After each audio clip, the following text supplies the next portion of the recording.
Ave María Purísima, sin pecado concebida. Capítulo 220. Predicación en Jericó.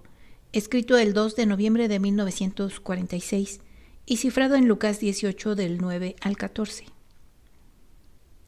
La mañana ya está avanzada cuando Jesús sale de la casa de Zaqueo, con él, con Pedro y Santiago de Alfeo.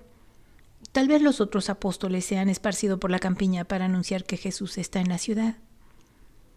Detrás del grupo de Jesús se ve otro muy variado por sus fisionomías, por edades y vestidos. No es difícil asegurar que estos hombres pertenecen a razas diversas, tal vez antagónicas entre sí, pero la casualidad de la vida los ha traído a esta ciudad palestinense y los ha reunido para que de su profundidad suban hacia la luz. Unos tienen caras arrugadas, tal vez por el modo en que han vivido, ojos cansados, otros esa mirada adquirida en los largos años de desempeñar el mismo oficio, ojos de rapiña fiscal o de imposición brutal, una mirada rapaz, dura, que de cuando en cuando se deja ver bajo un velo suelto y colgante que ha puesto su nueva vida. Esto sucede especialmente cuando alguien de Jericó los mira con desprecio y masculla entre dientes alguna insolencia. Luego la mirada se vuelve cansada, abatida, las cabezas se doblan sombrías. Jesús se vuelve 2 veces a mirarlos y al verlos venir detrás, aflojando el paso según se va acercando al lugar de antemano elegido para hablar y que ya está lleno de gente, disminuye el suyo y les dice: «Pasad adelante y no tengáis miedo. Habéis desafiado al mundo cuando hacíais el mal. No debéis temerlo ahora que os despojasteis de él. Lo que habéis empleado hasta ahora para dominarlo, la indiferencia del qué dirá el mundo, la única arma que puede hacer que se canse de hablar, volvedla a emplear ahora y se cansará de ocuparse de vosotros y os absorberá poco a poco, confundiéndoos en la gran masa anónima de este miserable mundo al que en verdad se da tanta importancia». Los hombres, que son 15, obedecen y pasan adelante. «Maestro, los enfermos de la campiña están allí», dice Santiago de Zebedeo al acercarse a Jesús, señalando un rincón que calienta un tibio sol. «Voy. ¿Dónde están los otros?» «Entre la gente, pero ya te vieron y ahora vienen. Con ellos están también Salomón, José de Maús, Juan de Éfeso, Felipe de Arbela, a cuya casa fueron hombres y mujeres venidos de la costa. Te buscaban porque no pueden ponerse de acuerdo en dar juicio sobre una mujer. Hablarán contigo». De hecho, los otros discípulos rodean a Jesús y lo saludan reverentes, y detrás de ellos los nuevos que siguen la doctrina de Jesús. Pero no está Juan de Éfeso y Jesús pregunta el por qué. Se detuvo con la mujer y con sus padres en una casa solitaria. No se sabe si la mujer esté endemoniada o sea una profetisa. Dice, según se cuentan, cosas maravillosas. Los escribas que la han escuchado han dictaminado que es una poseída. Sus padres han llamado a los exorcistas varias veces, pero no han podido arrojar al demonio que en ella habla. Uno de ellos dijo al padre de la mujer: «Es una viuda virgen y que vive en familia. Habla con Jesús el Mesías acerca de tu hija. Él entenderá sus palabras y sabrá de dónde proceden». He tratado de hacer que el espíritu que habla en ella se fuese en nombre de Jesús, llamado el Mesías. Los espíritus tenebrosos siempre han huido cuando he dicho ese nombre, pero esta vez no. Por lo cual digo que o es el mismo Belcebú o el mismo Espíritu de Dios, y por esto no teme, pues que es una misma cosa con el Mesías. Más me inclino a esto que a lo otro. Pero para estar seguro, solo el Mesías puede juzgar. Él comprenderá las palabras y descubrirá su origen. Los escribas que estaban allí presentes lo maltrataron y dijeron que estaba poseído como la mujer y como tú. Perdona que te lo diga. Los escribas no nos pierden de vista y hacen guardia a la mujer porque quieren saber si alguien le advierte de tu llegada, pues ella afirma que conoce tu rostro, tu voz y que entre miles te reconocería. Ahora bien, está comprobado que nunca ha salido de su población ni de su casa desde hace 15 años, cuando murió su esposo en la noche anterior a las bodas. También está comprobado que nunca has ido ni pasado por ese lugar llamado Betleki. Los escribas esperan tener una última prueba para juzgarla como endemoniada. ¿Quieres ir inmediatamente? No, debo hablar con la gente. Sería muy estrepitoso el encuentro aquí. Ve a decirle a Juan de Éfeso y a los padres de la mujer lo mismo que los escribas, que los espero a todos al atardecer en los bosques cercanos al río, en el sendero del vado. Vete. Una vez ido Salomón, Jesús, que ha hablado a todos, va a donde están los enfermos, que piden a gritos su curación y los cura. Fueron una mujer anciana, anquilosada del reuma, un paralítico, un joven idiota, una niña que creo que es tísica y 2 enfermos de los ojos. La gente lanza gritos de alegría. Pero no ha terminado la fila de los enfermos. Una madre se adelanta desgarrada del dolor, sostenida por 2 amigas o familiares, y se arrodilla diciendo: «Mi hijo está muriendo, no puedo traerlo aquí, ten piedad de mí». «¿Puedes creer sin condición alguna?», le dice Jesús. «Sí, sí, Señor mío». «Entonces regresa a tu casa». «¿A mi casa? ¿Sin ti?». La mujer lo mira un momento con ansias y luego comprende. Su adolorida cara se transforma. Grita: «Voy, Señor, bendito tú y el Altísimo que te ha mandado». Y se va corriendo más ligera que sus mismas compañeras. Jesús se vuelve a uno de Jericó, ciudadano importante. ¿Esa es mujer hebrea? No, por lo menos no de nacimiento. Vino de Mileto, se casó con uno de los nuestros y desde entonces vive en nuestra fe. Supo creer mejor que muchos hebreos, observa Jesús.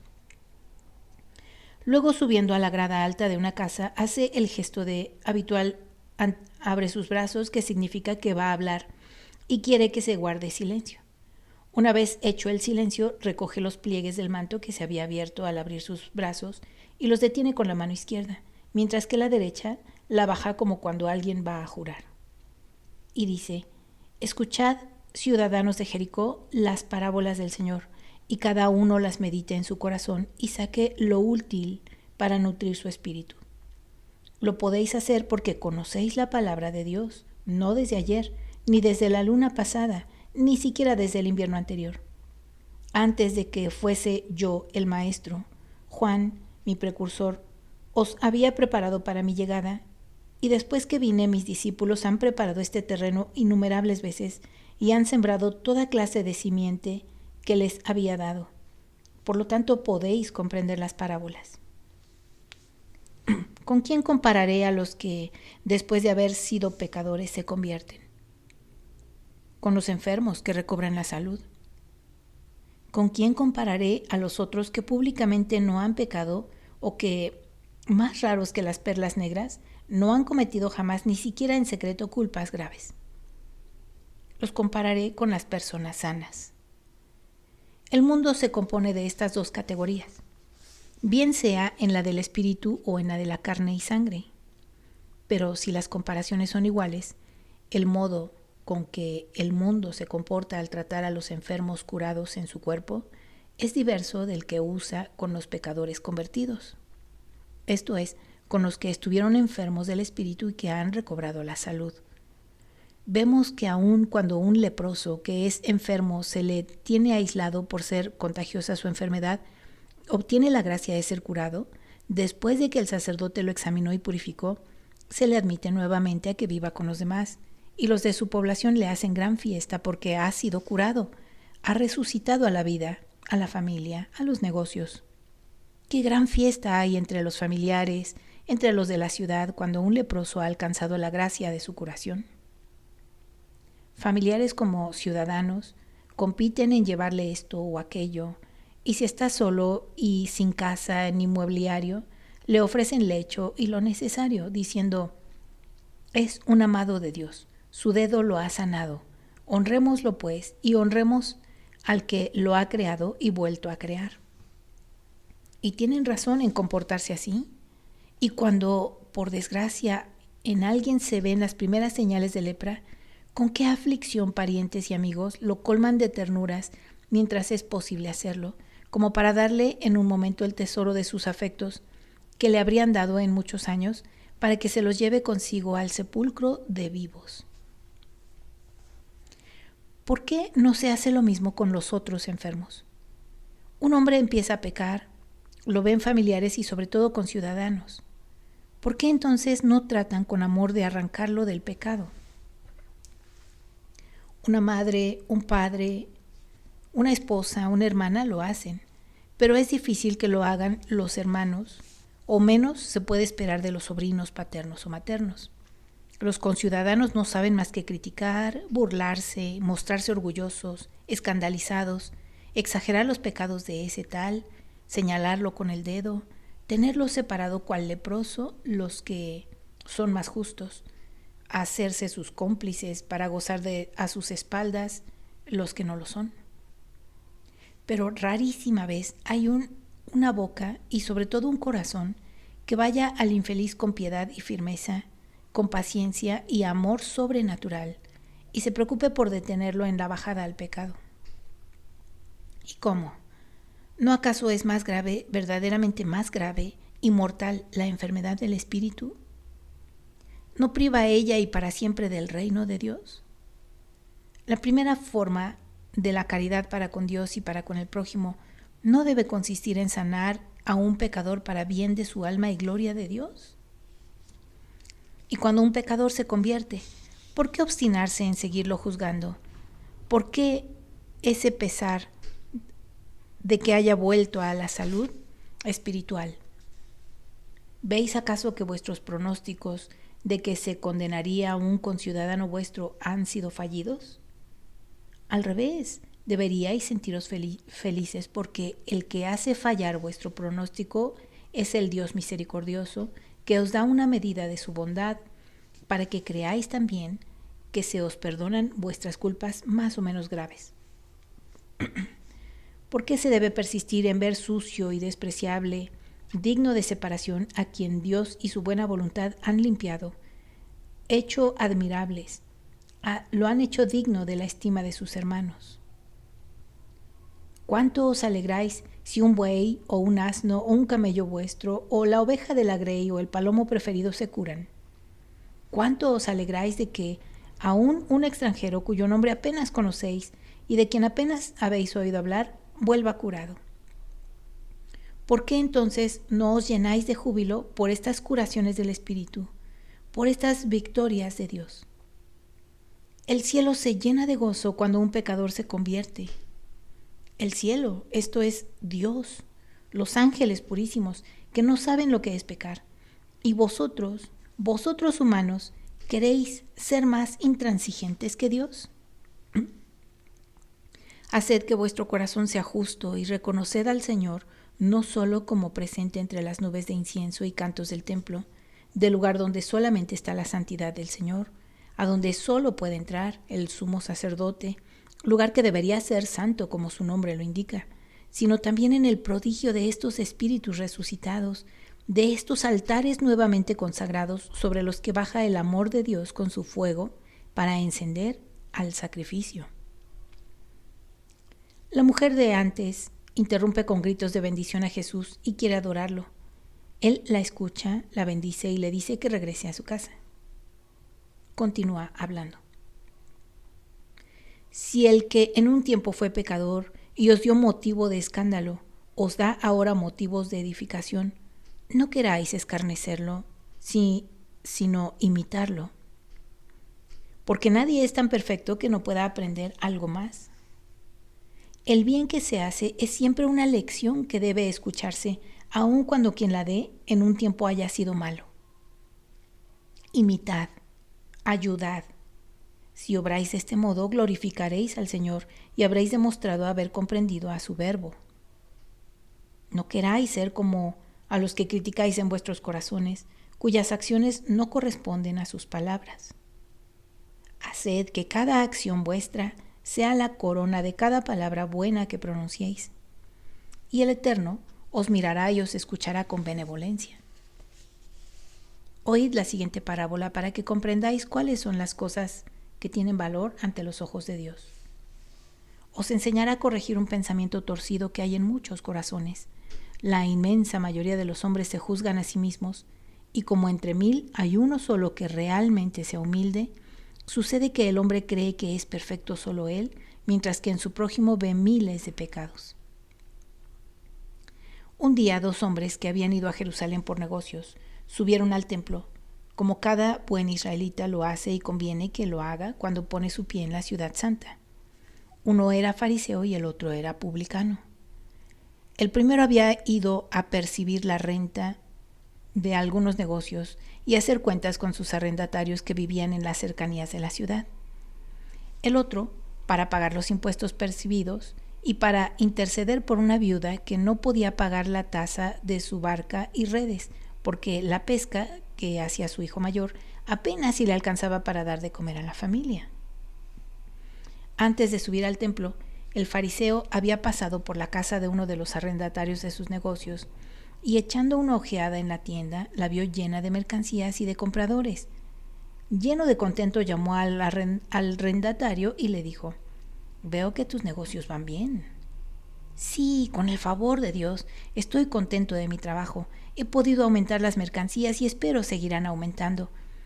He mejorado el lugar y el año que viene no tendré que hacer los gastos para bancos y alacenas. Tendré pues una ganancia». «Bien, bien, estoy contento.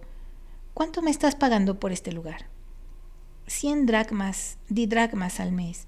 Es caro, pero el lugar es bueno. Lo has dicho. Por lo tanto, te doblo la renta. Pero, señor, exclamó el negociante, de este modo no me permites ninguna ganancia.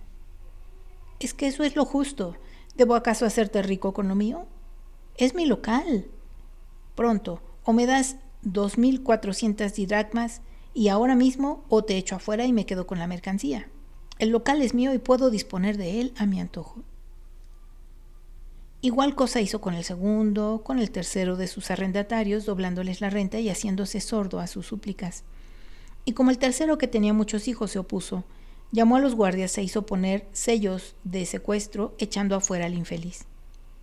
Después, en su palacio examinó los registros de los arrendatarios y encontró motivos de castigarlos por flojos. Les secuestró parte de sus haberes que les tocaba por derecho. Uno de ellos tenía un hijo gravemente enfermo y por los gastos hechos había vendido una parte del aceite para pagar las medicinas. No tenía nada que dar al odioso patrón. «Ten piedad de mí, amo. Mi pobre hijo está por morir y luego trabajaré como pueda para reembolsarte lo que te pareciere justo. Pero ahora, como tú lo ves, no puedo». ¿Que no puedes? Te voy a demostrar que puedes. Fue con el pobre arrendatario al molino de aceitunas y le quitó lo que le quedaba de aceite, que el pobre hombre se había reservado para que de él comiese su familia y se alumbrasen en la noche. El publicano, por su parte, había ido a sus superiores y entregado los impuestos, y le dijeron: «Aquí faltan 70 haces. ¿Qué te pasó?» «Te lo voy a decir. En la ciudad hay una viuda con 7 hijos. El primero es el único que está en la ciudad para trabajar, pero no puede ir lejos de la orilla porque no tiene todavía muchas fuerzas en sus brazos para remar y para la vela, y no puede pagar a un trabajador que le ayude. Cerca de la ribera pesca poco y el pescado apenas si basta para matar el hambre de 8 infelices. No tuve corazón de exigirle la tasa». «Comprendido, pero la ley es la ley. Ay, si supiesen que ella tiene piedad. Todos encontrarían razones para no pagar. Que el jovencillo cambie de oficio y que venda la barca si no pueden pagar. Es que es lo único que les puede dar pan. Es un recuerdo de su padre». «Sí, lo comprendo, pero no se puede transigir». «Está bien, yo no puedo quitar a 8 personas su pan. Yo te pago los 370 haces». Terminados sus negocios, los dos subieron al templo y pasando cerca del gasofilacio, el fariseo sacó una pesada bolsa de su seno y la volteó hasta que cayó el último centésimo. En la bolsa iba el dinero que había tomado de los negociantes, del aceite que había quitado al arrendatario. El publicano, por su parte, echó un puño de centavos después de haber tomado lo que era necesario para regresar a su casa. Ambos dieron lo que tenían. Aparente el más generoso fue el fariseo porque dio hasta el último de sus centavos. Pero hay que pensar que en su palacio tenía más dinero y que tenía créditos con los ricos cambistas. Fueron ante el Señor. El fariseo se puso adelante, junto a los límites del patio de los hebreos, hacia el santo. El publicano atrás, en el fondo, casi debajo de la bóveda que da al patio de las mujeres, encorvado, avergonzado ante el pensamiento de su miseria, al comparecer ante la perfección divina. Ambos se pusieron a orar. El fariseo bien derecho, casi con aire insolente, como si fuese el patrón del lugar, como si se dignase hacer una visita, dijo: «Mira que he venido a venerarte a la casa que es nuestra gloria. He venido aún cuando sepa que estás en mí porque soy justo. Estoy convencido de ello, pero aun cuando sepa que solo por mis méritos lo soy, te doy las gracias, como es razonable por lo que soy.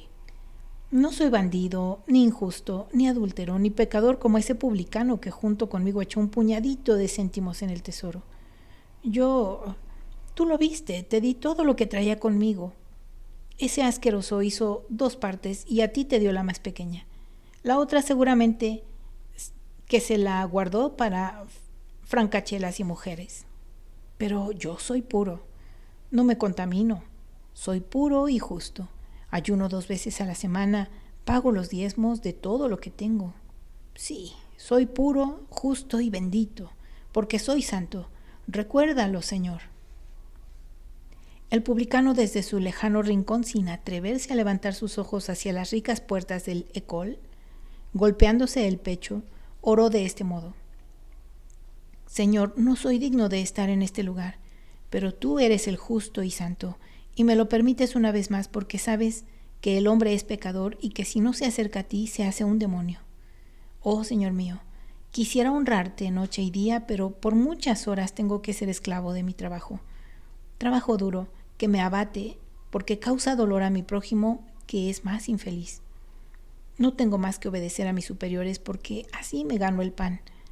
Concédeme, Dios mío, que sepa yo adaptar mis deberes para con mis superiores a la caridad, para con mis pobres hermanos, para que en mi trabajo no encuentre mi condenación. Cualquier trabajo es santo si se hace con caridad. Procura tener siempre tu caridad ante mi corazón para que yo, miserable cual soy, sepa compadecer a los inferiores a mí, como tú me compadeces a mí, que soy un gran pecador.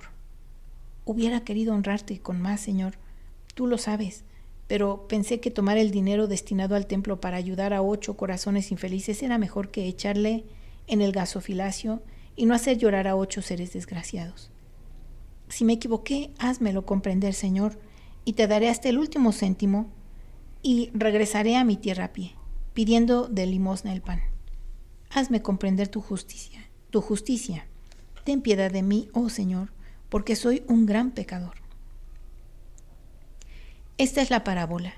En verdad os digo que el fariseo salió del templo con un nuevo pecado añadido a los que tenía antes de subir al Moria.